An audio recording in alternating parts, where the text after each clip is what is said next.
रहीम dear student. आज की video में हम chapter number 9 group properties and elements को स्टार्ट करने वाले हैं। तो have you ever notice that sodium react violently with water, लेकिन क्लोरीन को यूज किया जाता है स्विमिंग पूल्स को क्लीन करने के लिए। So why do elements in the same column behave similarly, यानी कि जो एलिमेंट सेम कॉलम में होते हैं वो सिमिलर बिहेवियर शो करते हैं। So today we will clearly understand why group properties change down the periodic table and how this affect reactivity bonding and industrial uses. तो आज की वीडियो में हम डिस्कस करेंगे group properties in periodic tables, topic 9.1।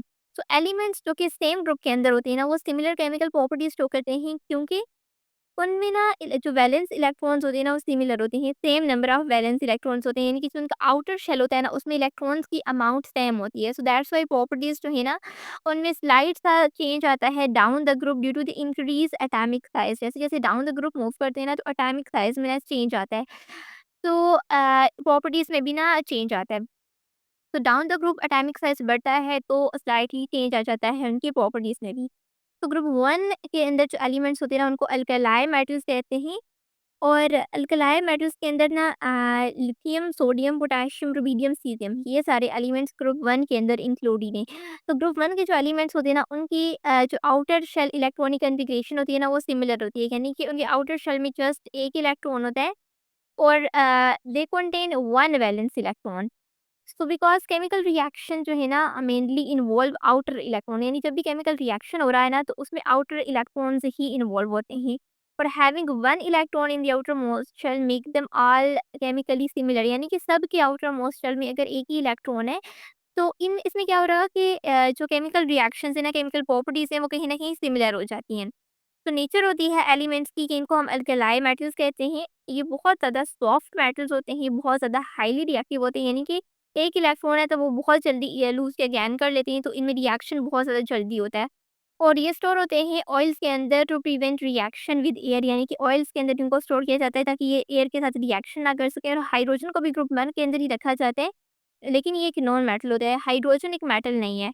इनको ना alkali metals कहते हैं because they form alkaline hydroxide. जब इनका रिएक्शन होता है ना वाटर के साथ तो ये अल्कलाइन हाइड्रोक्साइड बनाते हैं। नेक्स्ट स्लाइड पे आएँ, तो यहाँ पे हम ट्रेंड को डिस्कस करेंगे, trend in atomic size. So basically क्या हो रहा है कि एटॉमिक साइज़ ना डाउन द ग्रुप बढ़ता है, इंक्रीज़ आता है, यानी कि जैसे-जैसे हम डाउन द ग्रुप मूव करते हैं ना तो एटॉमिक साइज़ बढ़ता है और नए शेल्स ऐड हो रहे होते हैं, तो वो जो डिस्टेंस होता है ना between the nucleus and the outer electron वो इंक्रीज़ होता है। इससे क्या होता है कि शील्डिंग इफेक्ट इंक्रीज़ होना शुरू हो जाता है और न्यूक्लियर अट्रैक्शन जो होती है ना न्यूक्लियस और आउटर इलेक्ट्रॉन के दरमियान वो कम होना शुरू हो जाती है। सो एटॉमिक साइज़ ना इंक्रीज़ होता है जैसे-जैसे हम डाउन द ग्रुप मूव करते हैं। सो यहाँ पे एक ऑर्डर ऑफ रिएक्टिविटी है, lithium, sodium, potassium, rubidium, caesium. तो यही order of reactivity atomic size के केस में भी फॉलो होता है। तो एटॉमिक साइज़ इसी ऑर्डर में इंक्रीज़ हो रहा होता है। नेक्स्ट हम डिस्कस करते हैं ट्रेंड इन रिएक्टिविटीज़। तो अ, रिएक्टिविटी जो है ना वो डाउन द ग्रुप इंक्रीज़ हो रही होती है, क्योंकि loss of electron become easier, यानी जस्ट एक वैलेंस इलेक्ट्रॉन है तो वो एक इलेक्ट्रॉन ईज़िली लूज़ हो जाता है। सो इलेक्ट्रॉन को लूज़ करना ना ईज़ियर हो जाता है, आयनाइज़ेशन एनर्जी डिक्रीज़ हो जाती है, यानी कि अगर वो एक इलेक्ट्रॉन खुद ही लूज़ हो रहा है ईज़िली तो एनर्जी की भी ज़रूरत नहीं होती उसे निकालने के लिए, रिएक्टिविटी इंक्रीज़ होती है एंड लोअर मेंबर्स जो है ना वो ज़्यादा रिएक्टिव होते हैं। सो ऑर्डर ऑफ रिएक्टिविटी यही फॉलो होता है। अच्छा, एक एग्जांपल डिस्कस करते हैं कि अगर पोटेशियम फॉर एग्जांपल पोटेशियम है ना तो वो रिएक्ट करता है more violently then sodium because it's outer electrons are easier to remove. उसके बाद हम डिस्कस करते हैं रिएक्शन विद वाटर। अच्छा, जब यही अल्कली मेटल वाटर के साथ रिएक्शन करते हैं ना रिएक्ट, तो उसके रिजल्ट में हमारे पास हाइड्रोक्साइड बनता है या फिर हाइड्रोजन गैस बनती है। तो ये दो जो है ना एज अ प्रोडक्ट हमें मिल रहे होते हैं। तो लिथियम क्या करता है, लिथियम का अगर रिएक्शन होगा ना वाटर के साथ तो ये रिएक्शन बहुत ज़्यादा स्लोली होता है। वहीं अगर सोडियम रिएक्ट करेगा तो बहुत विगरसली, यानी कि बहुत फास्ट रिएक्शन देगा। और पोटेशियम बहुत वायलेंटली रिएक्ट करता है, बहुत इंटेंसिटी के साथ रिएक्शन देता है, मीन्स स्ट्रॉन्ग रिएक्शन होता है। अब हम इनके रिएक्शंस को डिस्कस कर लेते हैं। तो पहला रिएक्शन है लिथियम का। तो लिथियम बहुत स्लो रिएक्शन देता है। लिथियम ने रिएक्ट किया वाटर के साथ तो लिथियम हाइड्रोक्साइड बनाया और हाइड्रोजन गैस इसमें से रिलीज हुई। वहीं पे अगर सोडियम रिएक्ट करता है वाटर के साथ तो सोडियम हाइड्रोक्साइड बनाता है और हाइड्रोजन गैस निकलती है। और पोटेशियम रिएक्ट करता है बहुत वायलेंटली, तो इसे पोटेशियम ने रिएक्ट किया वाटर के साथ तो पोटेशियम हाइड्रोक्साइड और हाइड्रोजन गैस इस केस में रिलीज हो रही है। So why does this happen? Because lower element जो है ना वो इलेक्ट्रॉन्स को लूज़ कर देते हैं बहुत ज़्यादा easily and releasing more heat. उसके बाद सिमिलरली यही रिएक्शन अगर इन्हीं मेटल्स का हम रिएक्शन करते हैं क्लोरीन के साथ तो ये रिएक्शन ज़्यादा विगरस होता है। फॉर एग्ज़ाम्पल लिथियम ने रिएक्ट किया क्लोरीन के साथ तो लिथियम क्लोराइड बनाया, सोडियम ने रिएक्ट किया क्लोरीन के साथ तो सोडियम क्लोराइड बनाया, लेकिन ये रिएक्शन विगरस था यानी फ़ास्ट रिएक्शन था और इस केस में हीट की भी ज़रूरत होती है। उसके बाद पोटेशियम ने रिएक्ट किया क्लोरीन के साथ तो पोटेशियम क्लोराइड बना दिया। नेक्स्ट हम डिस्कस करते हैं reaction with oxygen and this is the exercise question. So consider increasing reactivity down the group. So lithium ने रिएक्ट किया ना, लिथियम स्लोली रिएक्शन देता है, सो लिथियम ने रिएक्ट किया ऑक्सीजन के साथ तो लिथियम ऑक्साइड बना दिया। और सोडियम रिएक्ट करता है बहुत ज़्यादा विग्रेसली, बहुत ज़्यादा फास्ट, तो ये ऑक्साइड और पैरोक्साइड बनाते हैं यानी N2O और Na2O2। तो ये हमें ऑक्साइड भी देता है और फेरोक्साइड भी देता है। पोटेशियम रिएक्ट करता है बहुत ज़्यादा विगरसली, ये भी फास्ट रिएक्शन देता है और ये सुपर ऑक्साइड बनाता है KO2। तो the reaction with oxygen become more vigorous down the group. जैसे-जैसे हम डाउन द ग्रुप जाते हैं ना तो रिएक्शन जो है वो बहुत ज़्यादा विगरस हो जाता है, फास्ट हो जाता है। अच्छा, उसके बाद नेक्स्ट स्लाइड पे आते हैं तो यहाँ पे हम डिस्कस करते हैं फिजिकल प्रॉपर्टीज़ को। तो अल्कली मेटल की जो फिजिकल प्रॉपर्टीज़ है ना उनको डिस्कस करते हैं।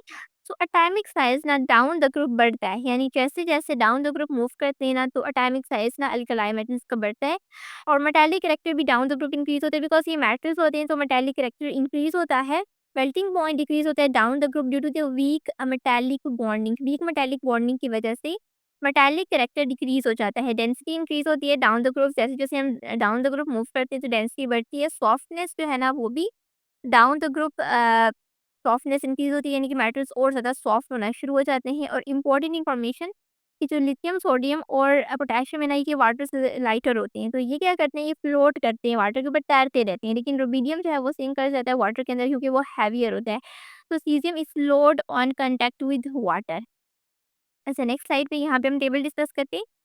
सो जैसे-जैसे हम डाउन द ग्रुप मूव करते हैं ना यानी कि लिथियम टू सीज़ियम तो मेल्टिंग पॉइंट कम होता जाता है। लाइक लिथियम के केस में 180 है, तो सीज़ियम के केस में 28 आ गया, तो यहाँ पर जो मेल्टिंग पॉइंट है ना वो डिक्रीज़ हो रहा है, कम हो रहा है, लेकिन डेंसिटी जो है ना वो बढ़ रही है। लाइक लिथियम के केस में 0.53 है, तो वहीं पे सीज़ियम तक पहुँचते-पहुँचते ये 1.87 हो गई है। तो डाउन द ग्रुप डेंसिटी बढ़ती है और डाउन द ग्रुप सॉफ्टनेस भी बढ़ रही होती है, यानी कि लिथियम सबसे ज़्यादा हार्ड मेटल है ना, तो सीज़ियम से सबसे ज़्यादा सॉफ्ट मेटल है। और सोडियम तो बहुत ज़्यादा सॉफ्ट होता है, इसे हम नाइफ से कट कर सकते हैं। सोडियम से ज़्यादा सॉफ्ट मेटल पोटेशियम होता है और सीज़ियम सबसे ज़्यादा सॉफ्ट होता है। तो ये अक्सर ये चीज़ एमसीक्यू से पूछ ली जाती है कि कौन-सा जो एलिमेंट है अल्कली मेटल में सबसे ज़्यादा सॉफ्ट होता है और सबसे ज़्यादा हार्ड कौन-सा होता है। अब डिस्कस करते हैं 9.2 ग्रुप 17 के एलिमेंट्स को जिनको हम हैलोजन कहते हैं। अच्छा, ग्रुप 17 के जो एलिमेंट्स हैं ना वो फ्लोरीन, क्लोरीन, ब्रोमीन, आयोडीन ये एलिमेंट्स होते हैं ग्रुप 17 के।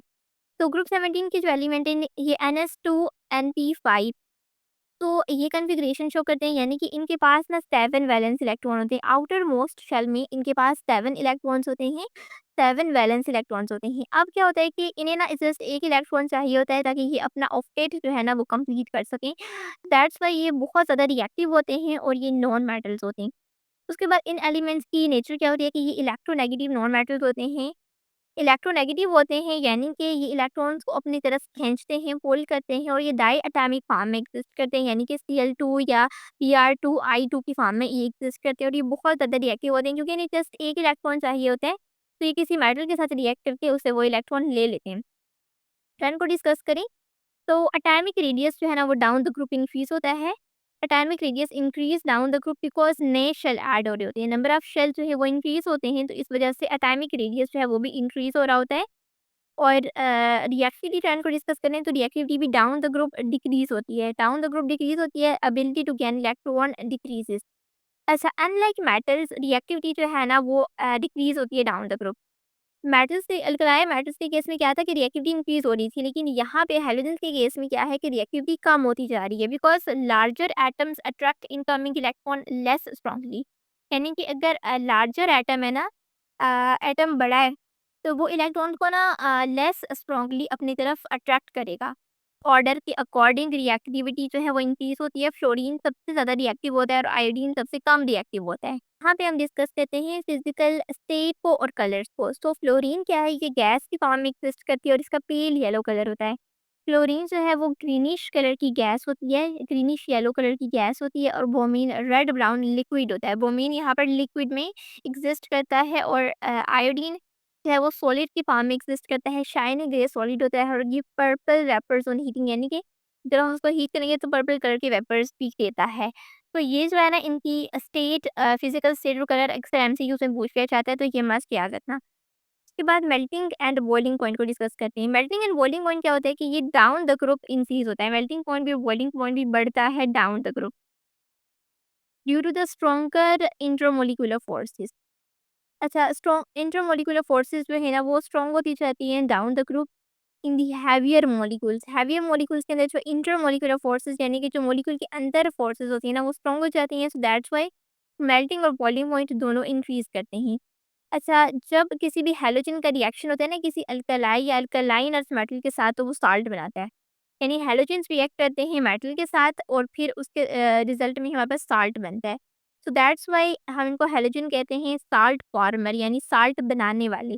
अब सोडियम एक मेटल है, सोडियम ने रिएक्ट किया क्लोरीन के साथ, जबकि क्लोरीन एक हैलोजन है, तो इन दोनों के जब रिएक्शन होता है ना, तो इसके रिजल्ट में हमारे पास सोडियम क्लोराइड बनता है। सोडियम क्लोराइड क्या है? साल्ट है, एक कॉमन टेबल साल्ट है जो सबके घरों में होता है। तो सोडियम क्लोराइड बनाते हैं, दैट्स व्हाई इनको हम हैलोजेंस कहते हैं, साल्ट फार्मर्स। और metal halides are usually ionic compounds. ऐसा जो मेटल हैलाइड्स होते हैं ना, ये यूजुअली आयनिक होते हैं, यानी कि सोडियम एक स्पीशीज अपने इलेक्ट्रॉन्स देती है, दूसरी ले लेती है। इसमें पॉजिटिव और नेगेटिव आयन्स बन जाते हैं, और ये आयनिक कंपाउंड बनाते हैं। नेक्स्ट हम डिस्कस करते हैं ऑक्सीडेशन और रिडक्शन को। अच्छा, ऑक्सीडेशन को हम कहते हैं लॉस ऑफ इलेक्ट्रॉन, और रिडक्शन को कहते हैं गेन ऑफ इलेक्ट्रॉन। अच्छा, जो substance that loose electron is called reducing agent, यानी कि वो सब्सटेंस जो कि इलेक्ट्रॉन्स को लूज कर रहा है, वो रिड्यूसिंग एजेंट है।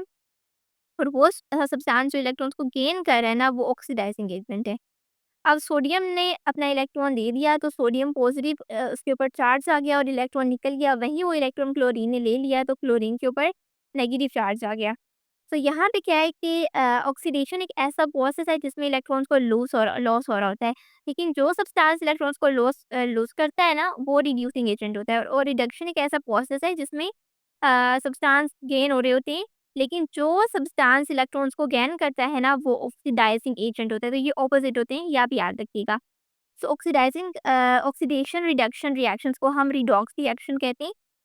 अच्छा, oxidation and reduction occur at the same time, यानी सेम टाइम के अंदर जो है ना, ऑक्सीडेशन भी हो रही होती है और रिडक्शन भी हो रही होती है। यानी इलेक्ट्रॉन्स लूज भी हो रहे होते हैं, गेन भी हो रहे होते हैं। यानी an electron is lose only when other substance accepted. यानी ऑक्सीडेशन और रिडक्शन जो है ना, ये सेम टाइम पे हो रही है। अगर एक सब्सटेंस लूज कर रहा है तो दूसरा उससे ले रहा है, तभी ये रिएक्शन हो रहा है।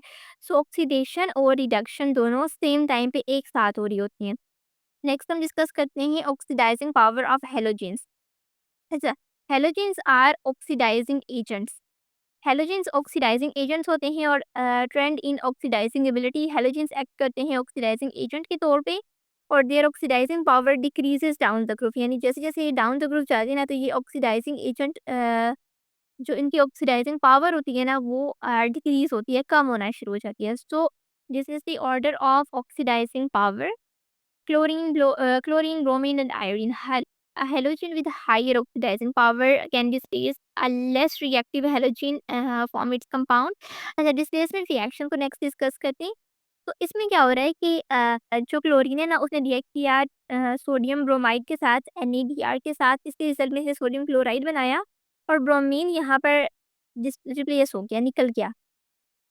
अच्छा, उसी तरह क्लोरीन ने रिएक्ट किया NaI के साथ, यानी कि सोडियम आयोडाइड के साथ, तो इसने भी सोडियम क्लोराइड बनाया, और आयोडीन यहाँ पर रिलीज़ हो गया, निकल गया। उसके बाद ब्रोमीन ने रिएक्ट किया सोडियम आयोडाइड के साथ, तो आयोडीन को यहाँ पर रिप्लेस कर दिया, आयोडीन निकल गया, उसकी जगह ब्रोमाइड आ गया। तो more reactive halogen displace less reactive halogen from एक साल्ट सॉल्यूशन, यानी कि साल्ट सॉल्यूशन के अंदर जो मोर रिएक्टिव हैलोजन है ना, वो रिप्लेस कर देता है, निकाल देता है लेस रिएक्टिव हैलोजन को। जैसे कि क्लोरीन जो है वो ज़्यादा रिएक्टिव है, तो वो ब्रोमीन को रिप्लेस कर देगा। ब्रोमीन जो है वो ज़्यादा रिएक्टिव है, तो वो आगे आयोडीन को रिप्लेस कर देगा। तो जो ज़्यादा रिएक्टिव हैलोजेंस होते हैं ना, वो रिप्लेस कर देते हैं लेस रिएक्टिव हैलोजन को। नेक्स्ट हम डिस्कस करते हैं reaction of halogens with hydrogen, यानी हाइड्रोजन के साथ रिएक्शन कैसे होता है हैलोजेंस का। सो हैलोजन रिएक्ट करते हैं with hydrogen to form hydrogen halide. जब भी कोई हैलोजन रिएक्ट करता है ना किसी हाइड्रोजन के साथ तो हाइड्रोजन हैलाइड बना देता है। अब जनरल रिएक्शन डिस्कस करते हैं कि हाइड्रोजन ने रिएक्ट किया हाइड्रोजन के साथ, यहाँ पे हाइड्रोजन एक्स है और ये हमेशा डायटोमिक फॉर्म में होता है, यानी 2 इसके साथ हमेशा होता है, तो 2HX बना देता है, हाइड्रोजन हैलाइड बना देता है। अब हाइड्रोजन हैलाइड क्या करते हैं, ये बिहेव करते हैं स्ट्रॉन्ग एसिड इन वाटर, यानी कि हाइड्रोजन हैलाइड एक स्ट्रॉन्ग एसिड की तरह बिहेव करते हैं वाटर के अंदर।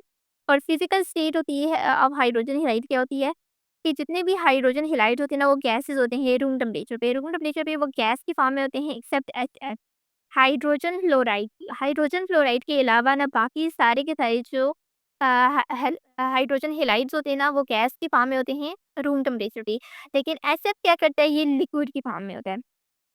तो एचएस जो है ना ये लिक्विड की फॉर्म में होता है। उसके बाद bond strength and thermal stability को डिस्कस करते हैं। सो बॉन्ड लेंथ ना डाउन द ग्रुप इंक्रीज होती है, बॉन्ड लेंथ बढ़ती है डाउन द ग्रुप, लेकिन बॉन्ड स्ट्रेंथ कम होती जाती है, डिक्रीज होती है डाउन द ग्रुप, और थर्मल स्टेबिलिटी भी डिक्रीज होती है जैसे जैसे हम डाउन द ग्रुप जाते हैं ना पीरियोडिक टेबल के अंदर।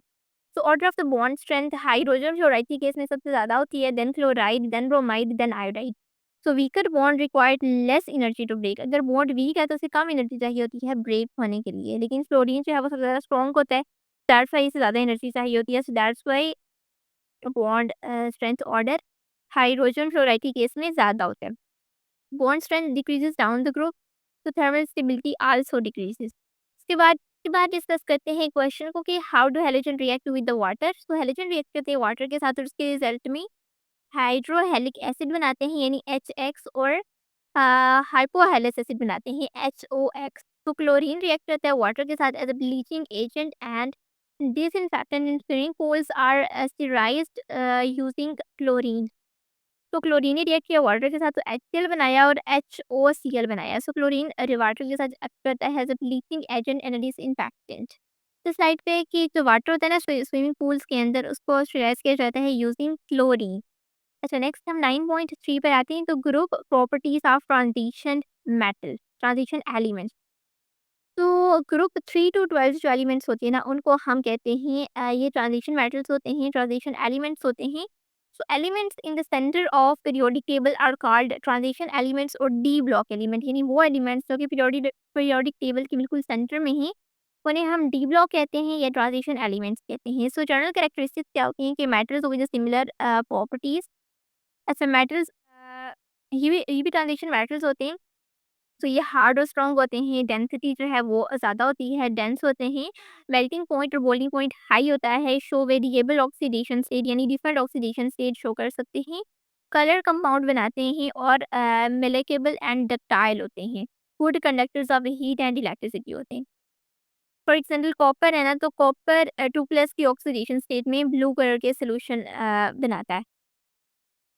एग्जाम्पल कॉपर है ना, तो कॉपर 2+ से ऑक्सीडेशन स्टेट में ब्लू कलर का सॉल्यूशन बनाता है। नेक्स्ट हम डिस्कस करते हैं कैटालिटिक प्रॉपर्टीज को।